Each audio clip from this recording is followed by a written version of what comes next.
I'm trying to understand is how could there be evidence either for or against the view that our ethical intuitions were reliable? What exactly is evidence here? It seems to me the idea would be that if some ethical proposition were true, there'd be some expectation that would follow about whether we should know it. But why? Why would we have that expectation? Well, I don't really get what you're saying here. If there were moral facts, why would we think that we were getting moral facts correctly given whatever moral beliefs we have? Why would we think that? I don't know if there is going to be any sort of like inference you can draw that we're getting moral facts correct. And yeah, I don't hold my foundational ethical beliefs through some inference from some non-ethical belief. I'm an intuitionist, I suppose. So you're saying there is no reason to think that we're getting our ethical beliefs correct? If by a reason you mean like some inference that you draw, then sure, okay, yeah. I don't hold my ethical beliefs. Yeah, I don't hold my foundational ethical beliefs because I've inferred them from some non-ethical belief, right? Like that. No, but I'm not saying that you should hold them on the basis of inference. What I was trying to understand is why would you think that your ethical beliefs are tracked to truth, even if we could even make sense of that idea? Like let's for the sake of argument grant that the idea that the notion of ethical truth, some kind of absolute, non-relative ethical truth is a coherent notion, which I don't grant, but let's just do that for the sake of argument. Why would we think that we are correctly tracking those beliefs? Because I think all my beliefs are true, and in virtue of that, they track the truth. It doesn't answer the question. You're just saying, I think my beliefs are true. I'm asking the question, why do you think in this case your beliefs are true? Because in the other cases, in other domains of knowledge, so a posteriori, ordinary a posteriori facts about the world, of mathematical claims, in the case of logical claims, we have procedures by which we can check to see if we're getting things right. So what I'm trying to understand is why would we think in the ethical case, because I assume you don't know of any procedures like that whereby we're able to test ethical claims. Okay, but Jack, why would we think we're getting them right? That's what I'm trying to understand. I'm actually a little doubtful that this is the case that we can test any kind of belief, because to test requires you to have assumptions, and those assumptions are going to be the very same kind of thing, right? Like to test certain beliefs about the external physical world is going to require you to make assumptions about what a physical external. So you don't think we have a way of settling those disputes then? Like if you think it's raining and I don't think it's raining, you don't think we have a procedure by which to settle whose view is correct? Well, I mean, yeah, because we can go outside, but let's suppose we do go outside. Well, that's exactly what I'm talking about. Okay, but Jack, this is the thing. Suppose we do go outside and you still think it's not raining and I still think it is. What then? Well, right? Like that's the same. Isn't the idea about hypotheses of that kind that they generate different predictive expectations? Isn't that the idea? I don't see why. So you don't think that when there are two different hypotheses that there are different predictive expectations generated? No, I mean if a hypothesis can be something so general as just any sentence, then no, obviously not. But if you mean something much more constrained by a hypothesis, then I'm not sure if actually we're only talking about minimal moral realism at this point, I think. But I wouldn't call minimal moral realism a hypothesis. No, of course it doesn't generate any expectations. It's a very trivial expectation that there are truths about morality. Well, I just don't. It seems to me that if you think that it's raining outside and somebody has an alternative hypothesis, in principle there's a way to gather evidence favoring one hypothesis over the other because the two generate two different predictive expectations. So we have a way of thinking, we have a procedure by which to actually ascertain truth. We have procedures for doing that. Science is one of the ways in which we do that, right? What I'm trying to understand is, if somebody thought rape was wrong and somebody else thought rape was right or rape was good, why would we think that somebody had good reason to think that he was correct about it, other than the fact that he just had an intuition? Like I said before, I take it that the fact that a sentence strikes us as obvious or intuitive is reason in of itself to believe it, that does confer some prima facie warrant or justification, and in virtue of that I believe it. And to believe something is to have a propositional attitude of affirmation towards... Why do you think that supplies warrant? I don't understand that. I just think that's kind of obvious. No, I mean, it doesn't... warrant, right, we have an everyday notion of warrant, which is that we can give an argument. That's one type of warrant. And the other type of everyday notion of warrant is evidence. So neither of those are going to apply in this case, right? So you want to say there's another type of warrant. Why would we call that warrant rather than schmarrant? Right? That's what I'm trying to understand. Jack, providing evidence is providing an argument. Evidence is. I'm just making a distinction between a posteriori and a priori arguments there. Okay, so then what you're essentially saying is to have warrant is to have an inference, but that's incredibly. Right. So you want to say, okay, so you want to say there's non-inferential forms of justification. So give me the justification for that. Why? What's the point of this? Well, I'm just trying to understand why you would think that was a justification rather than a schmustification. I don't even know what you're trying to talk about now, but okay, Jack, you're asking questions that aren't really relevant to metaethics at all. These are epistemological questions. No, they're relevant to metaethics because what I'm saying is that I understand the idea that in other cases we can provide justifications for our beliefs. We can provide justifications for our ordinary a posteriori claims about the world because those generate predictive expectations. And there's another type of proposition that we can provide justifications about. Say, for example, a mathematical claim, right? We can offer proofs and so forth in support of those types of claims. What I'm not understanding about ethical claims is how there can be any justification for them whatsoever. Okay. Right? That's what I'm trying to understand. What your argument is essentially assuming that foundationalism is incorrect, and then saying, okay, Mr. Moral Realist, how do you explain your justification for morality? When, of course, an intuitionist is going to be a foundationalist. Now, I mean, if you want to talk about foundationalism some other day, I'd be okay with that, but that's just not relevant to what we're talking about now. We're not trying to but the point, it is relevant because what's being talked about was the question of the reliability of our ethical intuitions. And I was asking the question how we could have any justification whatsoever that our ethical intuitions were reliable. The answer is foundationalism. I mean, You're just saying that you don't have a justification unless people accept the idea that there are non-inferential forms of justification. But of course, that's going to apply in the opposite case. You're going to have two people who each are going to have different intuitions that will strike them as true. So let's just, even for the sake of argument, grant that there's such a thing as non-inferential justification. I mean, I don't understand it, but let's just, for the sake of argument, grant it. You're just going to have two people with competing intuitions. So you just want to say, well, for the first person, it's justified by his lights, and by the second person, the opposite claim is justified by his lights. I don't see why that would be particularly interesting. Why would that be of any interest to anybody? Okay, but honestly, Jack, I'm not interested in defending foundationalism here, okay? No, I'm just trying to get you to the answer to the question of what would justify your beliefs that your ethical intuitions are reliable, right? Because you have people who have opposite ethical intuitions. So it sounds like what you're saying is, yeah, your ethical beliefs are justified, and it's also the case that the people who have the opposite ethical beliefs, that their beliefs are justified, right? That's what you're basically saying, right? I'm saying that my beliefs are justified externally, and I'm rational to think so. Another person might be rational to think that their beliefs are justified externally, even if they're not. And I don't think their beliefs are justified externally if their beliefs are wildly contrary to mine, of course. I don't see what's controversial about this. This actually... So wait a minute. It doesn't just hinge on foundationalism, then. You're saying it also hinges upon externalism about justification. Yeah, so I thought I said I was an externalist before. So you're saying you can't actually offer any evidence or argument that your beliefs are right. In fact, you can't even appeal to any evidence or argument multiple times already. You can't even appeal to any argument that your beliefs are right.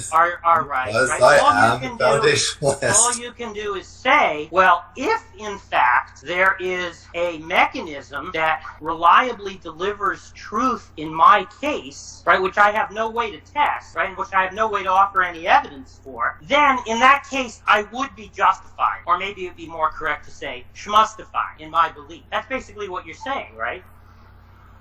No, not at all. I think, for example, the fact that a belief strikes me as intuitive or obvious is reason in of itself to believe that it's true. Also, essentially on externalism, we're teasing apart this difference between justifying a belief and a belief being justified. And a belief can be justified, and probably is justified, even if we cannot go through the action of justifying it, right? So the whole idea is that we don't need to be able to explain why a belief is justified or why a belief is true or probably true for it to be true, probably true, justified, and thus us to have knowledge. Hold on a minute. The problem there, though, is the fact that you don't have reliable, verifiable epistemic access to the truth in that point. You know, if you're just falling back on your intuitions, you do come into this conflict where one person's intuitions are equal to another person's intuitions. Okay. And really the key of the matter here is that you have no way of saying that moral properties or what have you are objective unless you do have this verifiable access. So the epistemic question here really is really critical to objectivism. Absolutely. And that's what I've been trying to say all along, is that Lance can't actually offer any justification whatsoever. He can just claim that there's a justification on the supposition that he does have reliable belief-forming faculties with respect to moral beliefs, even though he can't offer a single argument or a single piece of evidence for anybody else thinks that that's true. Anybody who actually has the opposite moral beliefs can make the exact same claim. You're just saying if you happen to have the right type of belief-forming faculty, then it would be justified. But you don't actually have any reason to think my beliefs are justified. I know that you believe that. The question is, well, then why do you have a reason to believe I don't have an argument. I don't have justification in the sense. So that's my point.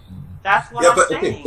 And as I told you, I think there's more to having an epistemic reason than having an argument. Okay, and I don't really understand why. Yeah, that's fine, but you aren't able to give an argument. Yes, okay, but Jack, this is the thing. That claim. I've told you that this is my view over and over. I've explained. Yeah, I understand that it's your view. I just wanted to clarify that you don't have any justifications. That's your assumption, though. You haven't given any defense. Oh, sorry, I don't have justification to offer? Yeah. Fine, whatever, okay, but that's not a significant conclusion. So it's a significant conclusion, because when you say rape is wrong, there's no reason whatsoever for anybody to think that you're anything other than a madman when you make that claim. You can't offer any arguments whatsoever that that claim is true. You can't offer any evidence whatsoever that that claim is true. You can't offer any justification whatsoever to another person that claim is true. So what's the significance of the point? In every other domain, when people make claims like that, we actually do have access to those things. If I make a claim like it's raining, or any other type of empirical claim of that kind, guess what? There's a way to justify those propositions. Jack, I already went over this. To evidence. There wouldn't be a reason to think I was a madman in that case, right? Okay, what I was saying is that if what it is to have a reason comes down to an argument, every argument has premises. Those are things you're assuming. It's always going to be possible for someone to challenge those premises, right? Or if it bottoms out into experience, it's always going to be possible for someone to have a contrary experience. The fact that this is possible, the fact that deep disagreement is possible, or even that it occurs, is not reason to think that you're wrong or not but there's a clear disanalogy, right? Which is that under no circumstances whatsoever could you ever offer the slightest shred of evidence that your proposition you claim to be true is true. You couldn't offer even the slightest shred of evidence, no matter what assumptions I had. But right? Jack, you couldn't Similarly, you couldn't offer any type of a priori argument, such as a mathematical proof, in any circumstance that those propositions were correct. But in the other case, clearly are procedures of adjudication, regardless of whether it rests on assumptions or not. There clearly are procedures of adjudication. So there's a clear disanalogy there. Okay, I don't. What's wrong with saying that murder is wrong because it takes a life without any good reason, or unjustified taking of a life, or something like that? That is an argument that someone could appeal to. Of course, it's an argument. But Jack, okay, my point is, deep disagreement is going to be possible and occur any time you have people. Well, you haven't established that. You're just making that claim, right? I haven't finished my claim. But the point is. Look, even if I were to grant you that there were such possibilities of deep disagreement, right? What I'm asking you is how you could offer any... Jack, in virtue of there being deep disagreement. You could not possibly say anything to convince the person. That's what it is for deep disagreement to occur, right? This has no interesting consequence. The point is, it has an interesting consequence, which is the point is that for any ethical claim, there isn't actually any way to provide evidence that the claim is true.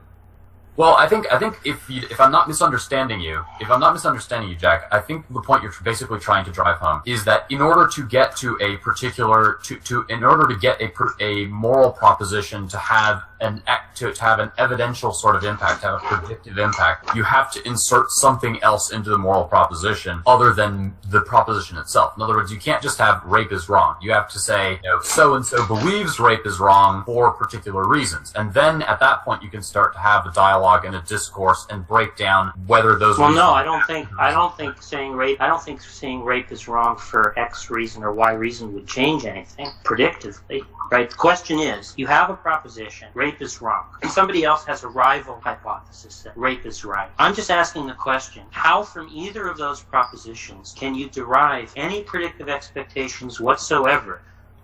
You seem to be implying Socratically that there is no way to justify that you need something else if you're going to look to justify it. And that's what I'm agreeing with you on, is that mere moral propositions colliding against each other in the ether, you're not going to be able to deeply ground those in any kind of coherent justification. When you say mere moral propositions, that seems to imply that there would be a way that we could somehow link up these propositions with other types of propositions such that we could have a genuinely explanatory theory, right? And I'm just not seeing how you could do that. So I wouldn't say merely. Well, I would say something like maybe what Sam Harris proposes, albeit maybe in a slightly different form, in that you can look at what things cause suffering, and you can see that there's a generalized. Yeah, but the deeper question is going to be, why should we think suffering is bad, right? And I don't see how Harris has any resources by which, or how anybody has any resources by which to answer that question. Right, and that's exactly the point, is the objective question is irrelevant. It's the subjective experience that's relevant to the moral conversation. The objective question is possibly unanswerable, as you imply. It's the subjective experience, the fact that most of us experience suffering as a bad thing for us that enables us to have a moral conversation. I'm not questioning the idea that suffering is going to be bad with respect to any individual. The controversial question is going to be why other people's suffering is bad. The idea of prediction is relevant in order to justify the claim that proposition, that ethical proposition, is true. So what would a moral prediction look like? I mean, would it be to say that if you cause this person suffering, or if your actions cause this mind to experience suffering, then your actions are immoral? See, I think that's the heart of the issue right there. Yeah, exactly. That's one of the main reasons why people have resisted thinking that moral propositions should be understood as somehow comparable to ordinary a posteriori claims, like that it's raining outside. Because in fact, the propositions are not actually justified by appeals to evidence, right? Because they don't actually generate predictive expectations. Although obviously some moral naturalists were attracted to naturalism as a solution to these meta-ethical quandaries precisely for the reason that they thought, well, maybe through naturalism we can actually come up with a science of morals and therefore give evidential support for moral claims, right? But see, I just don't see how naturalists it doesn't seem to me they figured out a way to solve that problem. And so then the other horn of the dilemma is to say, well, maybe this is the wrong way to go. We shouldn't look for evidence that the claim rape is right or rape is wrong. Instead, we should look at those as being analogous to other types of proposition which are not evidentially validated, things like mathematical claims, right? That's what more or less what the intuitionist route is they want to say, look, you're right, rape is wrong is not the kind of thing that there can be evidence for. It doesn't actually generate predictive expectations the way that a claim like it's raining outside does. So in fact, that's the wrong way to think about moral propositions. The right way to think about moral propositions is for them to be analogous to claims like 2 + 2 = 4, which is not an evidentially supported claim. But you see, I think they end up impaled on the other horn there because there is actually no good analogy between moral propositions and, say, mathematical propositions, right? Because in the case of mathematical propositions, well, there are a number of reasons. One reason is that in the case of mathematical propositions, we do actually have a way for justifying those claims, right? We have things like proofs, but we don't have anything like that in the moral case, right? I can't offer you a proof that rape is wrong in the way that I could offer you some kind of a proof. It's wrong to forcibly, I don't know, have sex with someone or non-consensually, and that is rape. We can offer proofs. We can offer arguments for ethical claims. It's just the premises are going to be other ethical claims. But that's not actually analogous with the mathematical case, right? I wasn't trying to say it is. I don't think it needs to be. Well, but the problem is, right, that in the mathematical case, you do actually have justifiers. So we're not actually entitled to say you're a madman for thinking that 2 + 2 = 4. But in the reason why that's a problem is that you can't do that in the ethical case, right? You can just say, look, rape is wrong. I don't have any evidence to offer you, but that's okay, because it's not actually an evidential claim like it's raining outside. So really, it's more like the mathematical claim. But wait a minute, in the mathematical case, you can offer something like a proof. You can't do that in your case. You can offer a proof too. You can say something like, sex has great potential for harm. Actions that have great potential for harm require the person being acted on to consent. Therefore, well, wait a minute. Harm is already a normative notion, so that wouldn't be. No, I don't think it is. But whatever, we can cash it out in terms of mere damage, physical or psychological damage. That's well, what I don't see how those are non-normative notions. Well, how would there be a non-normative? How would there be of damage? Damage seems to me to be a normative notion, right? It's related to the notion of function. But function is not normative. Well, how is function not normative? I don't understand that. How is it normative? What does function have to do with normativity? The idea of a norm, right, is distinct from a mere causal disposition, is that there's an internal standard with respect to one can be in accord or out of accord. So that's what I take it to functions to be, right? Is that in the case of a function, there is an internal standard, and then we can say you're in accord or out of accord with that internal standard, right? Which is whatever the function of the object. I don't really get what you're getting at here. I was trying to understand what would justify a claim, such as rape is wrong. And you were saying that you thought you could appeal somehow to a notion of function, in this case, specifically biological. And I was trying to understand how you move from biological function to some kind of justifier that something like rape is wrong. I want you to take me through that. The argument was, you said that there cannot be proofs for moral claims. I said there can. Good. And I gave a proof. Give me the proof again. Actions that cause harm. Well, wait a minute. Harm. So when you say harm, okay, wait a minute. So when you say harm, we don't need to analyze what harm is to say that. We do need to analyze it if it's a normative claim. Why? Right? No, the sentence is clearly true. It's if not an clearly action causes great harm to someone, you require their consent before doing it to them. Why would that follow? Get their consent. This is a premise, Jack. This is a premise. And what would justify the premise? What I was saying is that you can give arguments in defense of moral beliefs. It's just that these arguments are always going to appeal to other moral premises or other moral sentences that's disanalogous to the mathematical case. But it doesn't. Right? That's okay. It doesn't need to be. Well, the reason why somebody might question, right? You understand what the reason is. The reason is that the madman objection doesn't actually apply. And what I was imagining is one of the motivators for intuitionists is they want to actually escape the madman objection.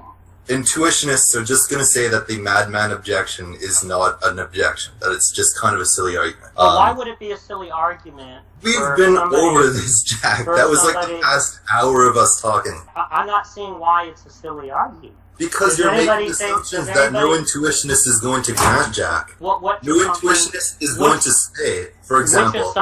Which assumption am I making that no... That you need to justify a belief for it to be justified. Or that you need to be able to convince a person for a belief to be reasonable or justified. Or that deep disagreement undermines But what you're saying is... What you're saying then, right, say is that it actually all turns on whether you're an externalist and whether you're a foundationalist, because if you were to drop those things, which admittedly you don't have any way to justify, if you were to actually drop those things, then the madman objection would apply.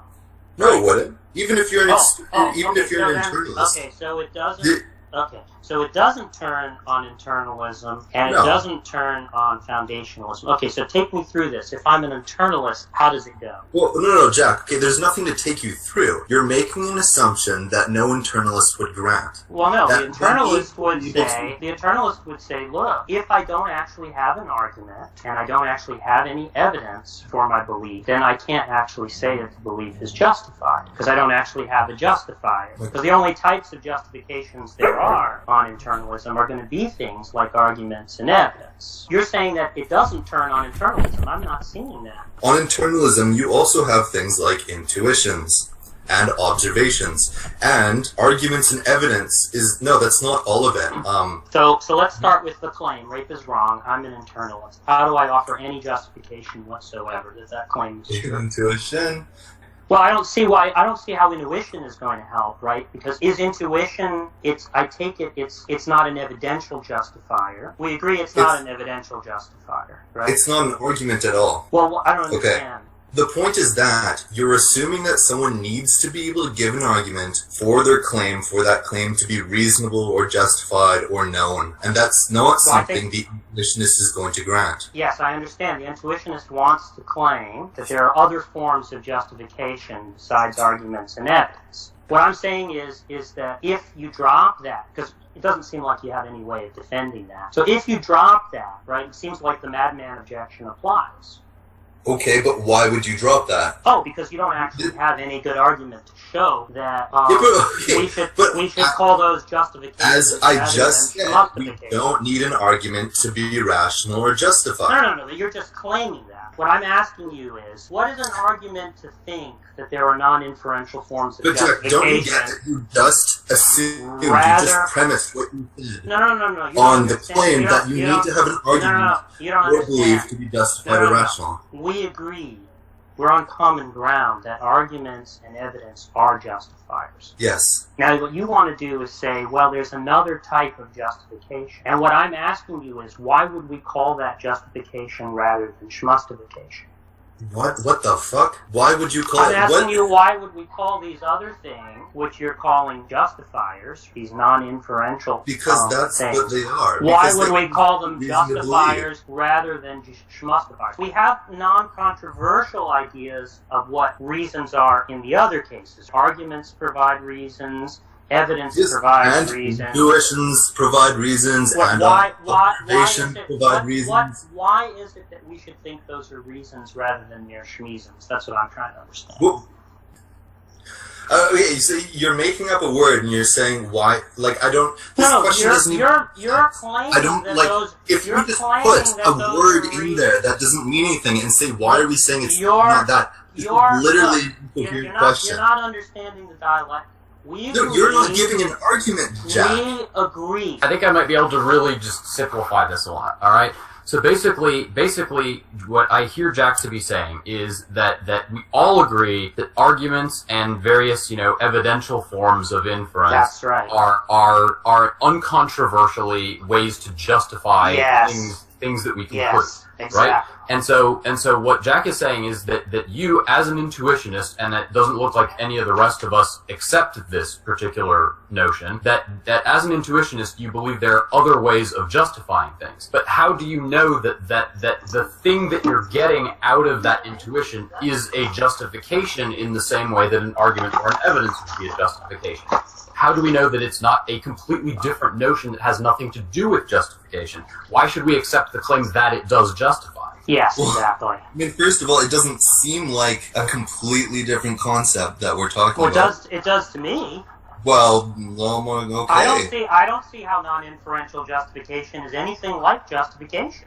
Exactly. That's why I would call it schmustification. But if somebody That's why can you give make me up a new word, if yeah. somebody can give me a good argument Well, or but okay, Jack. this is what it comes down to at the end of the day. If you're trying to defend the claim, share with the justification we all accept, right? Yes, exactly. How do you know it's the same class of entity as the justifications that we accept? On what grounds do you accept that intuitions are the same sort of justification as an argument or as evidence? Yes. The same ground I accept any other sort of philosophical belief on the basis of intuition, which is all we have for these sorts of highly abstract philosophical beliefs. No. The point is, right, yes.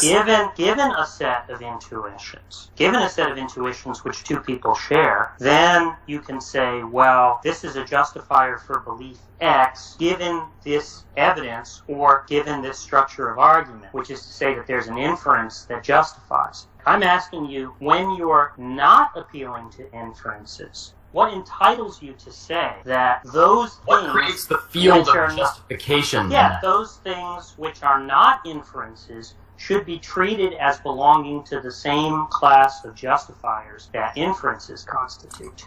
Because that seems to be the way it is. So you don't actually have a reason to offer. All you have is the claim, which there's no reason for anybody else to accept. There's no reason for me to accept it. There's no reason for anybody else to accept it. Maybe there's something I can clarify here, actually. This might actually be an interesting thing. Okay, so when I'm giving an argument, I'm able to grab beliefs that you happen to have and show that conclusions follow from some subset of your beliefs. Now, when we're talking about reasons or justifications that are not arguments, things like intuitions or observations, obviously my intuitions and my observations are never going to be able to constitute reason for you to believe something. Right, but I don't see why they're reasons for anybody. And they're reasons for me, as I said. No, but why are they reasons rather than schmeasons? Okay, Jack, that's an incoherent question. It's not an incoherent question. Yes, it is. It's a standard question. What is a schmeason, Jack? What is a schmeason? I don't know what you're talking about there. The idea is that what you're doing... No, but you're asking me a question with a made-up word in it. Of course that's a fucking incoherent question. Lance, I'm not asking a question that isn't standardly asked in metaethics. The notion of a schmeason, you can Google it. It's been used, just like the notion of a schmagin. These are standard types of objections that exist in the literature, and they have to do with the fact that people want to make the claim, proponents of non-inferential justification want to make the claim that what these mental states are, or seemings, right, are actually a type of justifier. And the skeptic is saying, well, look, we have agreement across the divide as to certain things counting as justifiers. Evidence counts as a justifier, and inferential arguments of the a priori kind, those count as a justifier as well. Right? And so the question then is, if we can agree that those things are justified, why should we accept that these seemings are also justifiers, rather than think that you're in fact creating a new class, which should more properly be called schmustification?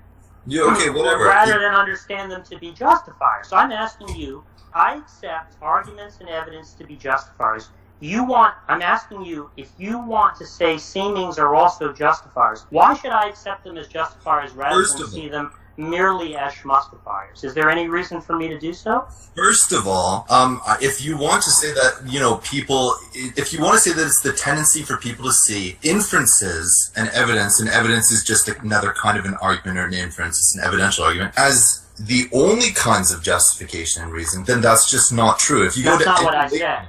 Okay, but the thing is, what I said was that was uncontroversially those were uncontroversial. Okay, but also pretty damn uncontroversial, at least among laymen, maybe not so much among philosophers, but if you go to any layman and say, hey, I see it's raining right now, does that give me good reason to believe it's raining? They're going to be like, well, yeah. I don't see why the opinions. No, I'm saying that you're trying to say that the concept of justification, that we have no reason to think that it permits non-inferential justification. I'm saying, of course it does. If you go to any layman, I'm not asking you non-inferential justification, you're going to know what you're talking about. You're not understanding what I'm asking. asking you. Okay, everybody agrees that inferences and evidence count as justifiers. So the question is, if somebody thinks that those things are justifiers, but they don't think that seemings count as justifiers, why ought they think that those are justifiers rather than mere schmustifiers? They shouldn't. And that's in line with everything I've been saying before. If they have no other reason accessible to them, then of course no, they should. The point is, you don't have a reason either, right? No, that doesn't follow. Well, if I said to you, let's start uncontroversially from the idea that evidence and arguments are justifiers, and you wanted to extend to the notion of justification, you wanted to extend that notion to seeming. But the notion doesn't need to be extended. The common sense layman notion of justification. I don't see what difference. Jack, just a second here, okay? I don't see what difference the layman's notion makes. I'm asking you whether because you in actually philosophy, we are interested in developing the notions that laymen have. If you're just inventing a new concept, then because we're interested in answering questions that laymen ask. And the questions that are below that. If you're just making up new terminology, then you're not doing anything interesting. You might as well just be playing definitions. The point is, we're asking you the question. For those of us who think, there's something fishy about the idea of thinking that a mere seeming is a justifier, why we should think that those are justifiers when in fact there's a class of our class of entities. I get what you're asking. I get you, Jack. I get what you're asking. You've kind of repeated this multiple times. And in fact, you actually asked two questions. You asked, first you were talking about the concept, and like I said, yes, this is just obvious that the concept of justification is non-inferential. But, okay, if you want to say someone who rejects this and maybe accepts that the concept permits non-inferential justification, but still nevertheless doesn't believe in it, what reason would they have to believe in non-inferential justification? And I happily say maybe they have no reason. That's perfectly fine, but it does not follow that I don't have reason to believe. Well, wait a minute. But why would you're calling reasons? Why would we not see those as mere schmeasons? That's what I'm trying to understand. Why would they be schmeasons? That's ridiculous, Jack. Well, because as I say, Jack, the concept of a reason, an epistemic reason or justification, permits non-inferential justification. This is a part of the concept. You're begging the question there. No, I'm not begging the question. I'm explaining the everybody grant that no, but there's a difference between and arguments constitute reasons to believe, right? You want to say that seemings also constitute reasons to believe. Yes. And I'm asking you, why should I think those are reasons to believe rather than mere schmeasons to believe? Because I don't know what a fucking schmeason is, Jack. What are you asking me here? Well, see, you have to know that this question is meaningless. It's not a meaningless question because what I'm asking you is, why should we think that those actually count as justifiers rather than see them as some other type of thing than a justifier? And the answer is, maybe there is no reason for you to see it, but I have a reason. No, but when you say it's a reason, you're begging the question that what you're talking about are reasons rather than schmeasons. No, Jack, right? begging the question is giving an argument where you've assumed the conclusion in a premise. I'm asking you. Done that. Right? I'm asking you, what is your reason for thinking so? Yes. And what you're doing is appealing to a seeming, which is what's in question. What's in question is whether seemings actually count as reasons rather than schmeasons. But, so Jack, you can't say that you're appealing. You can't say that it constitutes a reason when that's what's being controverted. Jack, but as I said, I'm not giving an argument, so I couldn't possibly be begging the question. I don't care if you're not convinced by the things that convince me. That isn't a problem. And that, the fact that you are not convinced by the things that convince me doesn't mean that I'm not. The fact that you're not convinced by the things that convince me, or even that you should not be convinced by the things that convince me, does not entail that I should not be convinced by those things. Look, what I'm trying to establish... You do not have an argument here. What I'm trying to establish... Things you're saying do not entail what you're trying to conclude. What I'm trying to establish is that you can't offer any justifications whatsoever for anybody to be an intuitionist if they're not one, for anyone to be a foundationalist if they're not one, for anybody to be an externalist about justification over and over, and I've told you, it doesn't have the conclusions. And what follows from that is that unlike in the case of mathematical proposition or ordinary empirical claims, there is no actual madman objection that applies in those latter cases, but there is one that applies in the case of moral propositions. You cannot offer any reason whatsoever for anybody who doesn't actually already share your moral views that your moral views are correct. Whereas that's not actually the case when we're talking about ordinary empirical claims or talking about mathematical claims or something. And that's what I'm trying to establish. That's precisely what I'm trying to establish. Even apart from the fact that you can't give an account of what an external normative reason is, right? You can't even give a coherent account of what that is. Let's leave that aside. Even if I couldn't establish that your position was incoherent, it would be sufficient to establish that you can't justify any of it. And that's precisely what I've been trying to do, is to show that you can't offer any reason for anybody to think anything that you believe about moral claims is true.